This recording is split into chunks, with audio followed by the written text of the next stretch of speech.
Latinoamérica busca caminos para cerrar brechas y para avanzar en una perspectiva de igualdad. También aquí en Paraguay, país con un alto índice de crecimiento, pero también, desgraciadamente, con un significativo número de paraguayos pobres. Bienvenidos a Claves, y esta es una coproducción de la televisión alemana Deutsche Welle y la televisión del Paraguay, Paraguay TV. Mi nombre es Gonzalo Ernesto Cáceres y en la moderación conmigo mi colega Claudia Aguilera. Bienvenido al Paraguay, Gonzalo Ernesto Cáceres. Un placer estar compartiendo contigo este espacio de trabajo. Vamos a analizar una realidad que no solamente afecta al Paraguay, sino a toda la región. Y bueno, para el debate, para el intercambio de ideas, tenemos ya la compañía de nuestros invitados y vamos a presentarlos. Primeramente a Marta Ferrara, que es directora ejecutiva de la organización Semillas para la Democracia. Bienvenida. Muchas gracias, un gusto estar con ustedes y bueno, ojalá podamos conversar toda la tarde. Bueno, también nos acompaña el ministro de la Secretaría de Acción Social, Héctor Ramón Cárdenas. ¿Cómo está, ministro? Muchas gracias por la invitación. Atento a la conversación. Bueno, también nos acompaña Juan Luis Ferreira, que es vicepresidente de la Asociación de Empresarios Cristianos. Buenas tardes, muchas gracias por la invitación. Vamos a aportar todo lo que esté a nuestro alcance. Y bueno, y también ya nos acompaña Marcelo Laki, que es analista político. ¿Cómo estás, Marcelo? Muy bien, gracias por la invitación y vamos a ver cómo se desarrolla el debate. Eso esperamos también nosotros, que sea un gran debate y así estamos seguros que va a acontecer. La pobreza y la desigualdad son parte de las diferencias estructurales de América Latina. ¿Cómo intenta, señor ministro, Paraguay superar este problema? ¿Cómo intenta el país ayudar a los pobres y al mismo tiempo contribuir a que haya menos desigualdad y al mismo tiempo más equidad en la región? El programa Sembrando Oportunidades es la estrategia general global que tiene el gobierno actual. Dentro de ese marco existe una serie de programas que van desde programas de protección básica, como los programas de transferencias monetarias condicionadas, acá le llamamos con corresponsabilidad, y otros programas que buscan generar capacidades en las familias para que ellos mismos generen sus ingresos. O sea, existe programas en la Secretaría de Acción Social, donde yo estoy, en el Ministerio de Agricultura y otras varias instituciones, porque sabemos que la pobreza es un fenómeno multidimensional y ninguna institución sola lo puede hacer frente. Entonces, la estrategia global y principal que tiene el gobierno se llama Sembrando Oportunidades. Entre ellos, el programa principal que está en la Secretaría de Acción Social es el programa Tecopona, que es el programa monetaria con corresponsabilidad que el año 2014 hemos superado la brecha de las 100.000 familias, que en términos de personas hablamos de casi 600.000 personas protegidas. Si tomamos la pobreza extrema, estamos por llegar al 80%.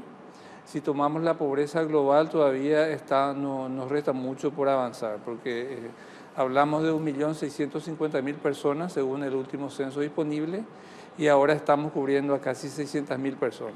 Entonces, es decir, un amplio abanico abarcando diversos aspectos para tratar de sembrar más igualdad y una vivencia mejor de los paraguayos. Usted pertenece a una organización que se llama Sembrando Democracia. No, Semillas para la Democracia. Semillas para la Democracia. En el fondo vendría a ser casi lo mismo. ¿Por qué ese nombre en comparación con un proyecto como este tan interesante que el que nos planteaba el ministro? Bueno, nosotros justamente tenemos una firme convicción en un sistema democrático. Creemos que uno siempre cosecha lo que siembra y en ese sentido fue que creamos el nombre hace 8 años. Personalmente creo que, como decía el señor ministro, los programas de lucha contra la pobreza vendrían a ser la continuidad de otros programas que ya se han encarado en gobiernos anteriores, ¿verdad? Digamos que a partir del gobierno de Nicanor Duarte Frutos, acorde con lo que otros países de la región han hecho, se han hecho las transferencias monetarias condicionadas, que vendría a ser un poco lo que hoy se llama Sembrando Oportunidades, como dice el señor ministro, y que está centralizado lo que sería el gabinete social del anterior ministro. Digo en el mismo sentido de lo que han hecho otros países de la región. Y con algunas, bueno, la pobreza, como bien la dijiste, en Paraguay la pobreza es estructural. Y tiene la percepción personal mía en este proceso, la característica principal que yo veo hoy por hoy en el gobierno actual, en comparación con otros países, incluso de la región y gobiernos anteriores, es la característica de la opacidad en los planes de gobierno de lucha contra la pobreza fundamentalmente. ¿Y por qué digo opacidad? Porque es como que no se ven, son invisibles. Es como que la pobreza se fue invisibilizando de a poco, ¿verdad? Este es un gobierno que habla poco, que comunica poco. Estamos en la TV estatal, ¿verdad? Pero básicamente se habla muy poco, se comunica poco y más aún en los términos de lucha contra la pobreza. El ministro dice que hemos avanzado, es cierto, hemos avanzado en la lucha contra la pobreza extrema, se ha hecho avances importantes. Uno de esos avances es justamente el programa Tecoporá, transferencias condicionadas, pero de un tiempo a esta parte es como que el tema de la lucha contra la pobreza se ha vuelto cada vez más invisible. Es como que cada vez lo vemos menos. Ya, justamente, bueno, aprovechando este contexto regional que estaba mencionando, bueno, el crecimiento económico en Paraguay también se vio hace varios años ya, pero igual la desigualdad sigue arraigada en el país. Señor Marcelo, ¿a qué se debe, cree usted, esto? Bien, hay que entender algunos conceptos base. La pobreza es una condición generalizada que se está desarrollando en todo el mundo paralelamente a la concentración de la riqueza. El economista francés Piketty, el año pasado, con su Capitalismo del siglo XXI, ha demostrado que el capital tiende a concentrarse siempre, desde hace 200 años. El momento en que uno se concentra es después de grandes guerras que permiten, de hecho, por la destrucción que producen, una redistribución automática de la pobreza en realidad.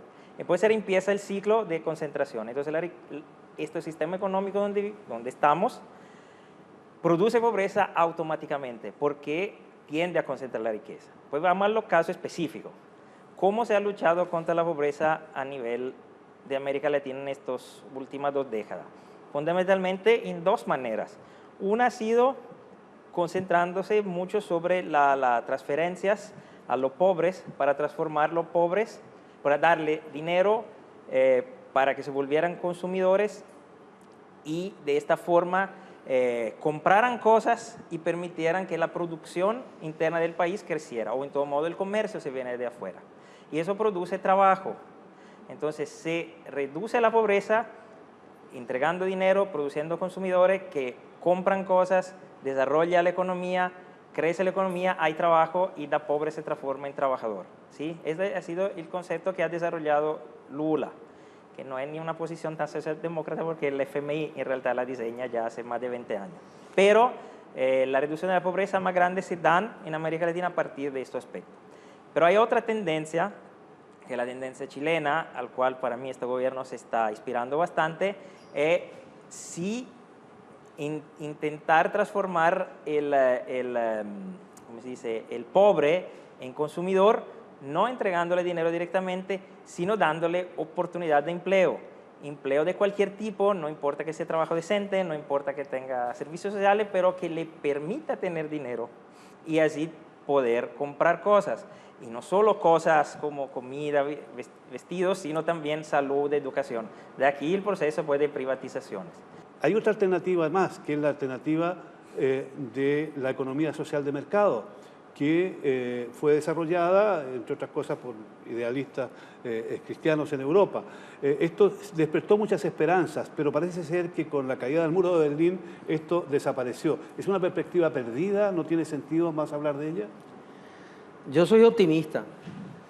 A mí me parece que el empresario tiene que concentrarse primeramente en su inversión, lo cual produce demanda de empleos, demanda de proveedores, oportunidades para inversores y puede beneficiar positivamente a su entorno. Y en Paraguay hay ejemplos extraordinarios dentro y fuera de la ley de Maquila y dentro y fuera de parques y zonas industriales.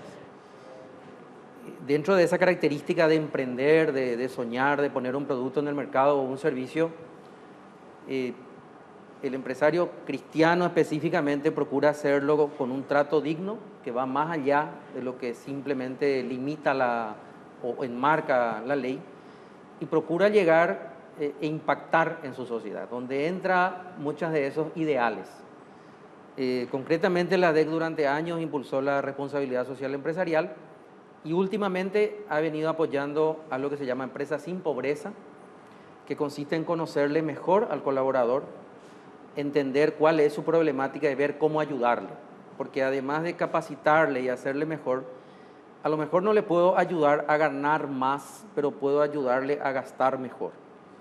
Y acá yo voy a abusar un poco del practicismo, pero el entender a un colaborador significa que a lo mejor hay alguien que gana 6 o 7 millones de guaraníes y matemáticamente no es pobre, pero por su entorno social, por su problemática, él es un pobre, porque tiene situaciones sociales o en su entorno, en su barrio, en su cuadra. Entonces hay que ver cómo se le puede ayudar. A veces con educación, con capacitación, a veces se le empodera para que él genere algo. Entonces el objetivo de iniciativas como Empresas sin Pobreza o algo que también la Asociación de Empresarios Cristianos viene colaborando, donde Paraguay fue elegido mundialmente por el Índice de Progreso Social, es tratar de entender los datos, tratar de saber con quiénes, dónde, de qué manera estamos trabajando y cómo le podemos ayudar. Pero datos concretos, los hay muchos en América Latina y también aquí en Paraguay. Y lo cierto es que a la hora de los impuestos, de pagar impuestos, estos gravan más a los pobres, señalan los datos, que a los que tienen ya una riqueza, es decir, a los empresarios. Y que todavía el 53% de pobreza es el que más se ve afectado además por una cotización de impuestos que apenas es un 12%, con la cifra más optimista. ¿Por qué ocurre esto, señor ministro? ¿Y qué hacen ustedes para cambiar esta realidad, para que la gente cotice más y al mismo tiempo para que la distribución del ingreso por esta vía sea más efectiva? Bueno, excelente y bien amplia la pregunta. O sea, en el 2003 se llega a un acuerdo político y se crea el impuesto a la renta personal, que entra 10 años después, se implementa.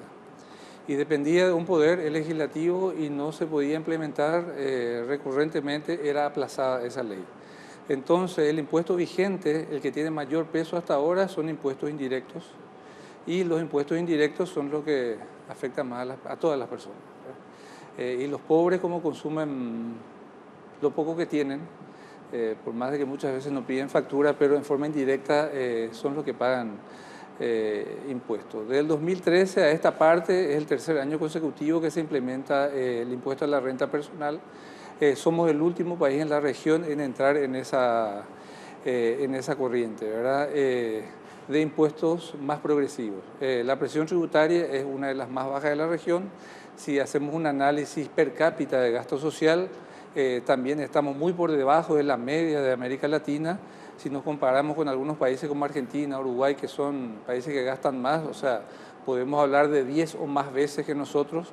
Entonces uno entiende que el estado de bienestar de esos países está directamente relacionado con la inversión que hace el país en lo social. Entonces, uno abre la caja, no encuentra plata, no encuentra dinero, porque la carga, la presión tributaria es tan pequeña que no tenés recursos disponibles. Para los recursos, para la inversión necesaria, uno recurre a varias estrategias. El Ministerio de Hacienda coloca bonos, hace préstamos, trata de disminuir la informalidad que existe en el mercado. Esa informalidad generalmente está ligada a temas de pobreza o mucha vulnerabilidad. Entonces el tema es muy complejo. O sea, así como lo es la pobreza, el desarrollo también es complejo. O sea, el desarrollo, mirarlo solamente desde el punto de vista económico es un error y también desde el punto de vista social. Eso converge y tiene que haber una relación positiva en ambos lados y todos lo debemos entender. Ministro, justamente en una de las cartas del gobierno para atraer inversiones al país es la baja carga impositiva que hay acá en Paraguay. Claro. ¿Cómo se ve desde la organización Semilla de la Democracia justamente esta atracción de inversores extranjeros con la instalación de diferentes empresas, pero que a la vez no siempre garantizan un desarrollo íntegro de las personas que están trabajando ahí adentro?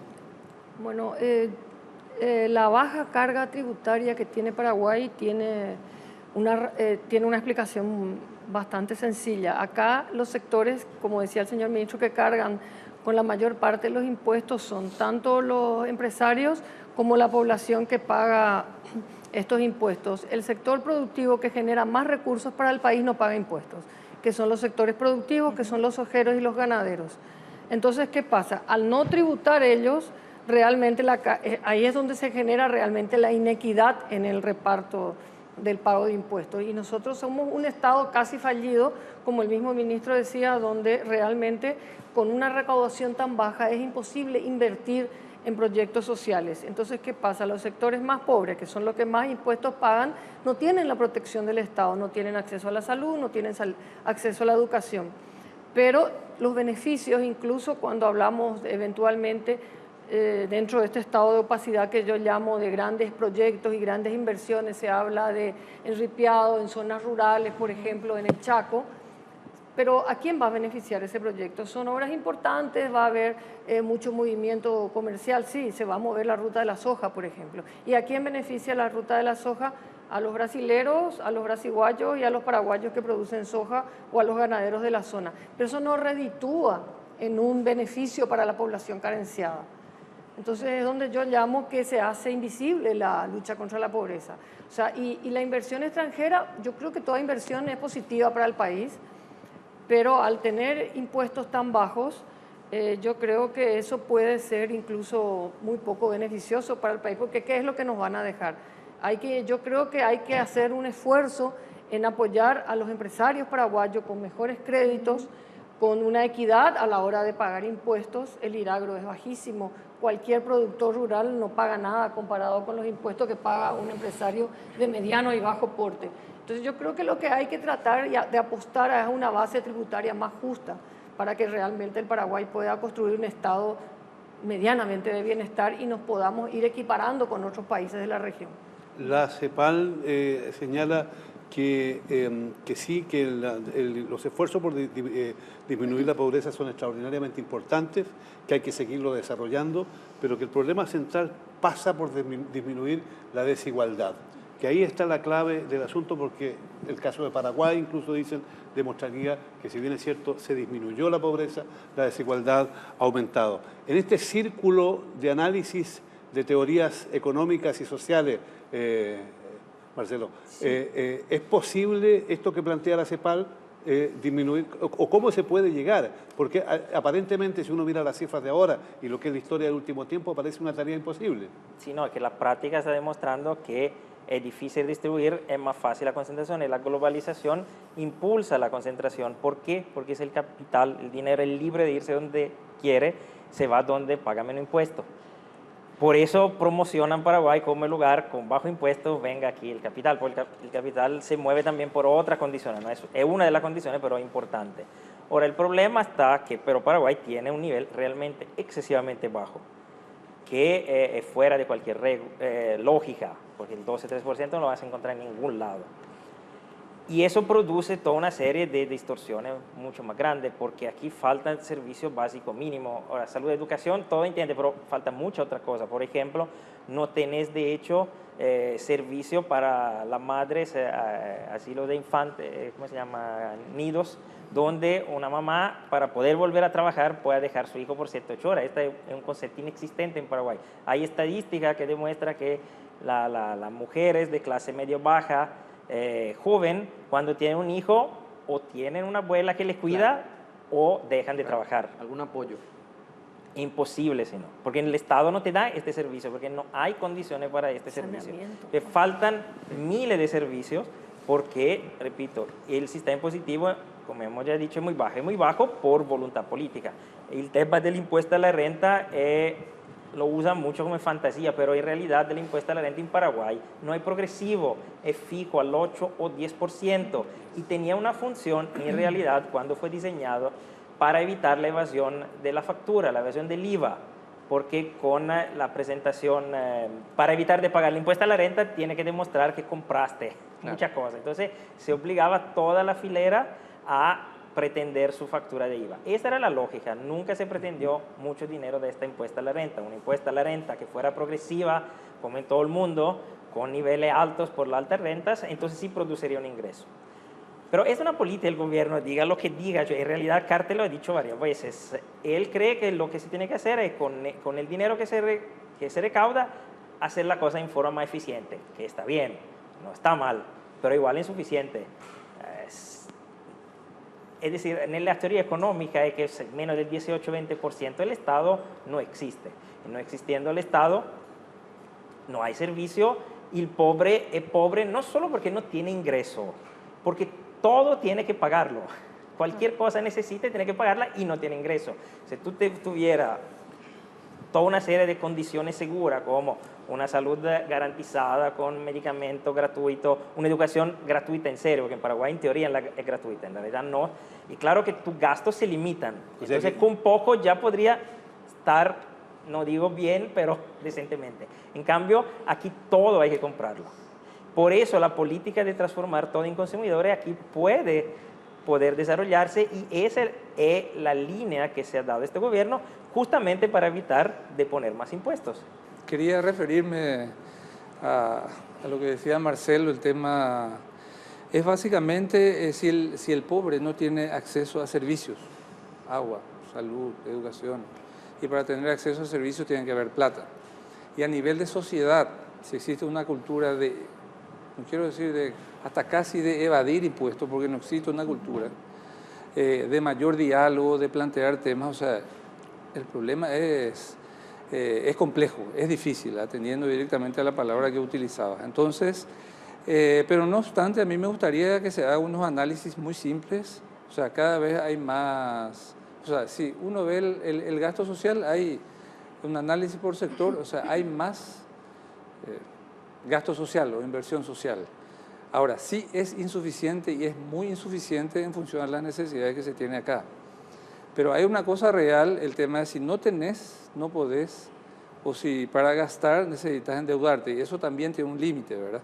Entonces es un problema complejo y es un problema estructural del país. O sea, yo no asumiría solo como gobierno, sino el debate lo plantearía a nivel de Estado, incluida la sociedad dentro del Estado, ¿verdad? O sea, aquí falta mucho más debate, desde tirar el papelito en la calle, que después trancan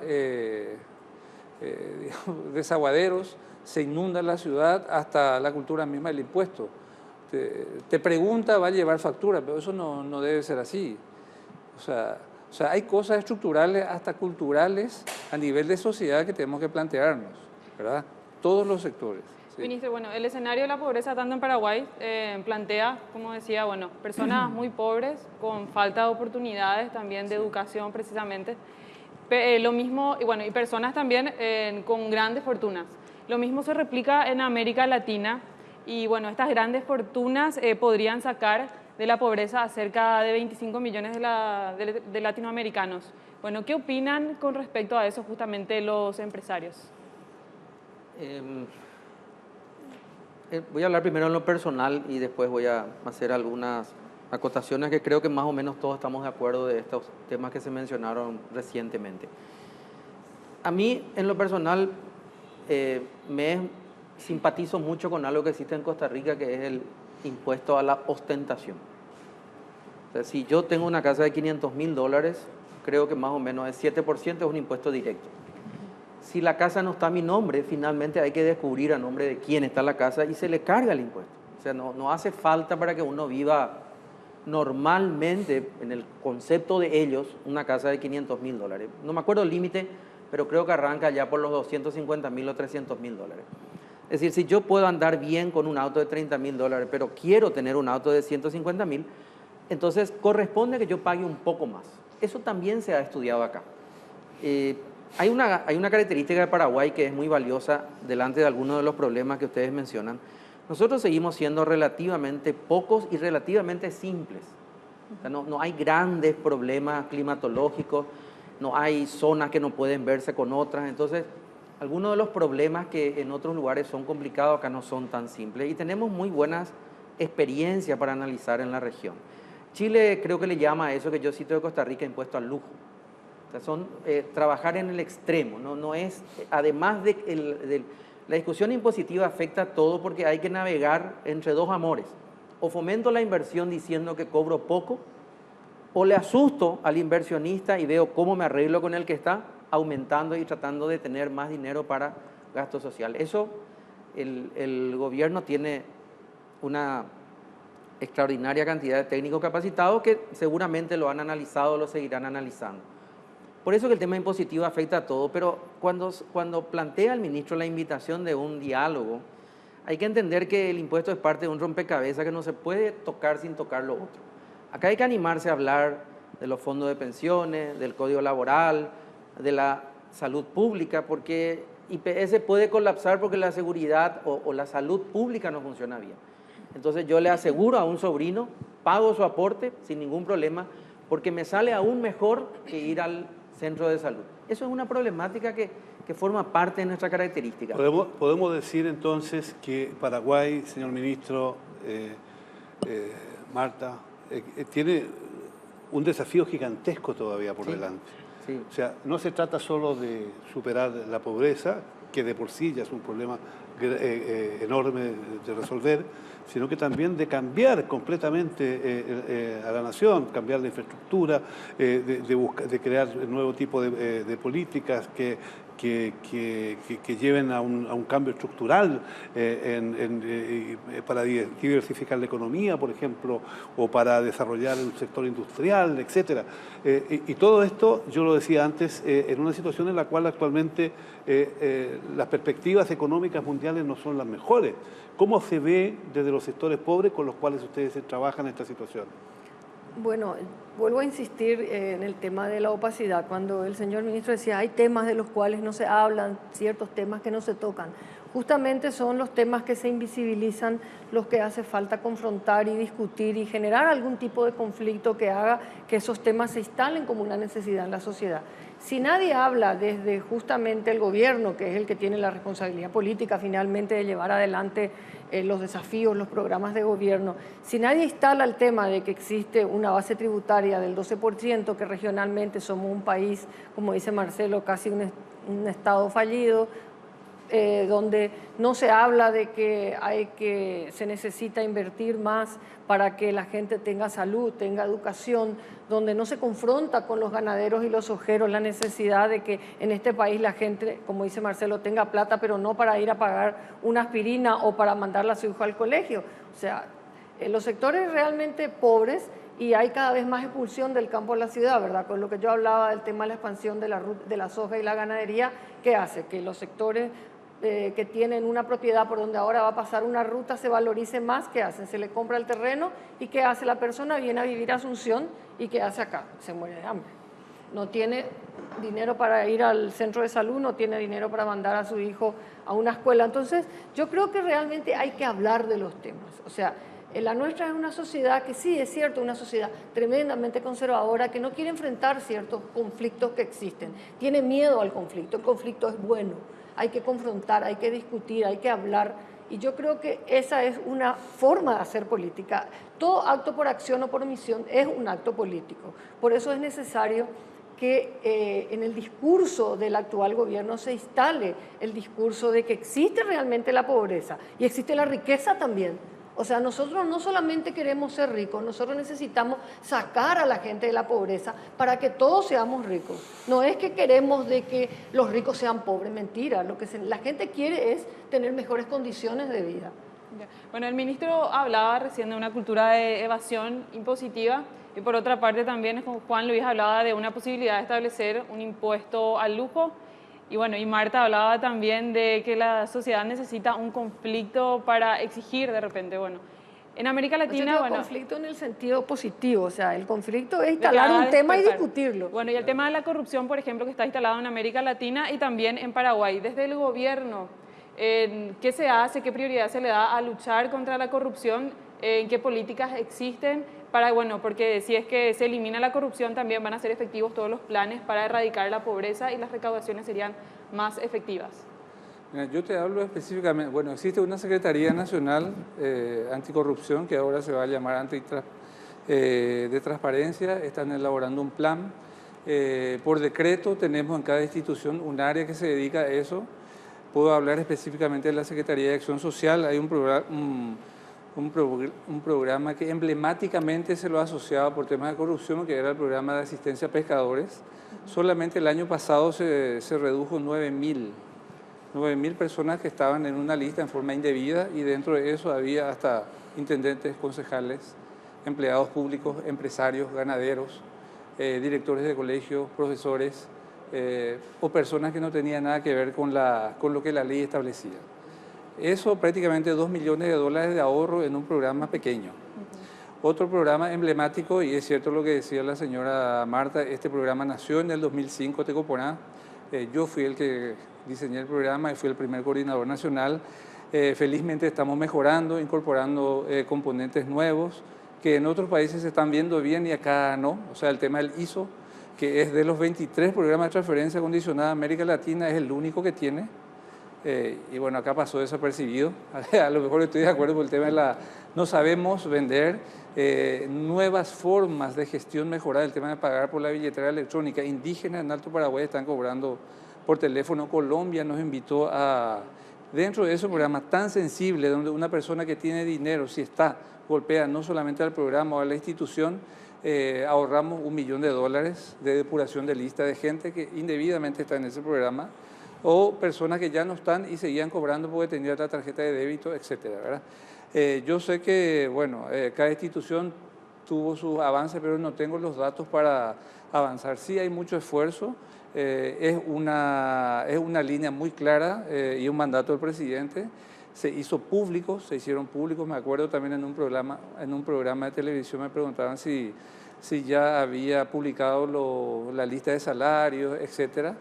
Si cumplía con la ley 5081, pero nosotros hicimos 2 meses después de asumir. O sea, de hecho, eso nos blinda. De hecho, la lista de programas de Tecoporá, las 100.000 familias están en la página web. La lista de pescadores o otros programas sensibles de asentamiento están en la lista. Para nosotros eso es nos blinda y nos ayuda a mejorar, porque la sociedad en el fondo es lo que te ayuda. Porque es imposible saber desde Asunción muchas problemáticas, y la gente lamentablemente en muchos casos miente. Gracias, señor La ley de ministro. acceso a la información pública Marcelo, es fundamental hablar de totalmente. Marcelo nos hablaba recién de un ciclo de concentración del capital, un ciclo de concentración, por lo tanto, de la riqueza.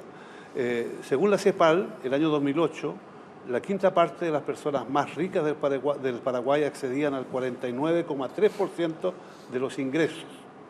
El año 2013, pocos años después, al 50,6%. Esta concentración, que por lo tanto se contrapone con las cifras de la pobreza. Es cierto, hay menos pobreza extrema, pero la realidad indica que las condiciones de vida de muchas personas es muy difícil. En este ciclo de concentraciones de la cual te hablaba, ¿ha fallado todo, Marcelo? ¿Qué viene ahora? ¿Hacia dónde vamos como sociedades? ¿Qué desafíos se nos plantean? No va a cambiar los números grandes. Los números grandes los determina el sistema impositivo.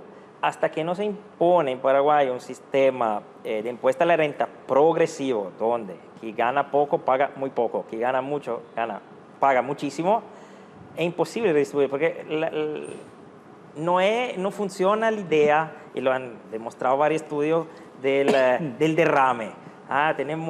Toda la empresa funcionan, entonces hay muchísima gente que trabaja y entonces todos estamos bien. Y que no funciona así, los números han demostrado que no funciona así. Es bien que haya mucha empresa que funcione, es bien que haya mucha gente que trabaja, pero el único instrumento de reequilibrio son los impuestos. No hay otra forma. Ahora, a veces en el sistema globalizado se excede en eso, y el riesgo de que se escapen los capitales y se vayan de otro lado. Pero Paraguay está en una situación tan baja que hasta duplicar no creo que sea elemento que impida que venga capital aquí a invertir, por el sencillo hecho que no es el único elemento, hay muchos otros elementos. Por ejemplo, el gobierno ya el gobierno Lugo había hecho cierto tipo de inversiones, eso el gobierno de Cartes, aunque tenga otra línea política, está continuando por preparar Paraguay para que capital brasilero venga a trabajar aquí, sobre todo sus temas industriales. ¿Por qué? Porque el desarrollo económico de Brasil hace que necesiten un espacio donde delocalizar parte de la producción. Es un hecho incontrovertible. El hecho que no se está desarrollando tanto es por la crisis que tú señalaste, pero las crisis generalmente son cíclicas. Entonces hay condiciones para que aquí haya desarrollo de ese tipo. Pero igual si tenemos muchísimo trabajo, igual si tenemos muchísima gente que tiene un trabajo, entonces no es pobre, pobre, pobre. Si tú no redistribuyes la riqueza a través de un sistema positivo, ¿cómo se dice? Progresivo, que permita realmente que quien gana mucho entregue mucho y te permita hacer servicios sociales que compensan lo que no puede con el solo salario comprar o pagar el trabajador, y siempre vas a tener concentración de riqueza y pobreza. Mira, un caso extremo, como ejemplo es Chile. Chile, todos dicen, Chile ha ganado contra la lucha contra la pobreza porque solo el 16% de la población es pobre. Pero Chile tiene un problema más, tiene un otro 20% de poblaciones que tiene trabajos tan precarios que de hecho entra y sale de la pobreza. No es un 16% fijo lo que tenemos un 35% de personas que se mueve, se vuelve pobre y sale de la pobreza, se vuelve pobre y sale de la pobreza. No es que está muy bien, no es que está mucho mejor de los paraguayos, porque en realidad peor hasta, porque está estresada todo el tiempo. Un día está bien, el día después se vuelve pobre otra vez. Entonces, la única forma, y lo dijo también Piketty, el problema es poderlo concretar, es un sistema impositivo justo y que permita una inversión social seria. Pero sin además eso, de eso, es difícil que podamos cambiar el esquema impositivo parece en los tiempos actuales no una tarea imposible, sino que es perfectamente factible hacerlo y necesario hacerlo, y además de utilizar ese instrumento para un mayor desarrollo. Creo que los empresarios tienen una responsabilidad, los agentes que trabajan en los sectores populares tienen una responsabilidad, los académicos tienen una posibilidad, los científicos tienen una posibilidad y también los políticos. Y los políticos que están en el gobierno tienen una responsabilidad todavía mayor. En este empeño de la lucha por la pobreza, ¿hasta qué punto las buenas intenciones han chocado con la barrera de una estructura negativa del país para producir desarrollo y para cambiar la situación de pobreza extrema y de desigualdad e inequidad que existe en el país, señor ministro? Bueno, el tema de las limitaciones son varias, desde lo que estuvimos hablando hace varios minutos acá, el tema financiero. Hay limitaciones en términos institucionales, hay limitaciones en términos de recursos humanos, pero también hay avances dentro de todo. O sea, nuestra meta es, al 2015, final del 2015, es acercarnos lo más posible y cumplir con la meta del milenio, que es llegar al 9.2% de pobreza extrema. Ahora estamos a 10.8%. Bueno, la idea es avanzar hacia eso. Tenemos muy claro que el tema de reducción de pobreza no pasa solamente por el ingreso, pasa por otras cosas y comparto absolutamente, o sea, agua, salud, educación. O sea, hay que generar capacidades en las personas para que ellos mismos generen sus ingresos.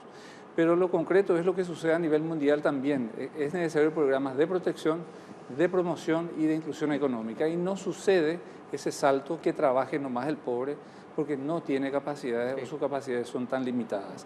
Entonces, hasta a veces hay limitaciones en el análisis de la realidad, inclusive de los propios comunicadores, escritos, televisivos, etcétera. O sea, el debate mismo hay que elevar el debate, no hacerlo muy simple porque la situación es compleja. El tema impositivo es clave, por supuesto, hay que recaudar más, hay que invertir más, porque es simple, o sea, el estado de bienestar europeo, o sea, ustedes lo ven en promedio, son 10.000, 12.000 dólares per cápita, o sea, se nos sale de la diapositiva, como suelo decir, si es que queremos comparar con países latinoamericanos. Entonces, tampoco hay mucho secreto, pero ellos tienen años avanzados en debate, en instalar temas, en el tema de los impuestos progresivos, etc. Hay, señor ministro, una responsabilidad específica de los empresarios. A mí me da la impresión, y en ese sentido, a pesar de todo, soy bastante optimista, ¿están los empresarios asumiendo una nueva responsabilidad, entendiendo que las empresas deben cambiar una forma de operar en la cual el dueño se lleva todo y los trabajadores nada? En forma general, los números de evasión y elusión en Paraguay son muy importantes. Eso es una responsabilidad de todo el sector empresarial. No tenemos una cultura de pagar impuestos. El empresario cristiano, y particularmente la ADEC, apoyó desde el comienzo el tema del impuesto a la renta personal y hay que cumplir y hay que pagar, y hay que depositar la confianza en que el dinero se va a usar mejor. Pero primero hay que hacer la parte que es cumplir la ley. Dentro de eso, creemos de que se puede establecer algún mecanismo mejor de control, aumentar la transparencia, que es clave, es tremendamente importante, y quizás agregar algunas discusiones que están en la falta quizás de diálogo que mencionó Marta, ver cómo se puede apoyar mejor al empresario que genera fuentes de trabajo. Porque el que invierte está bien, porque el que viene se puede ir y el que invierte puede enojarse. Pero el que genera fuentes de trabajo es un poco más difícil que se mude, que se mueva. Entonces hay que ver qué se puede hacer con eso. Y un punto sobre la educación que tiene que ver con eso. En el tema de la desigualdad, en el tema de la gran solución viene por la educación, solo que lleva tiempo. Por eso que la labor del empresario cuando capacita, cuando hace una complementación técnica, cuando da una herramienta, ayuda muchísimo. Pero un pedido personal que yo suelo hacer, no quiero vivir en un país donde el buen estudiante procura entrar en la Universidad Nacional, que es relativamente muy bajo costo, y el que tiene dificultades de estudio paga un montón de dinero para conseguir su cartulina. Eso es, sin duda alguna, también una enorme injusticia. Y así estamos llegando al fin de este programa. Sin duda alguna, hay mucho que hacer, hay mucho que cambiar, pero es muy importante dialogar, conversar, mirando los problemas desde la perspectiva de los pobres. Son los que más han sufrido en el desarrollo histórico y son los que a veces pierden las esperanzas. Quizás programas como esto contribuyen a recuperarlas y a dialogar con todos los sectores para buscar caminos que ayuden. Gracias por acompañarnos, gracias por estar con nosotros.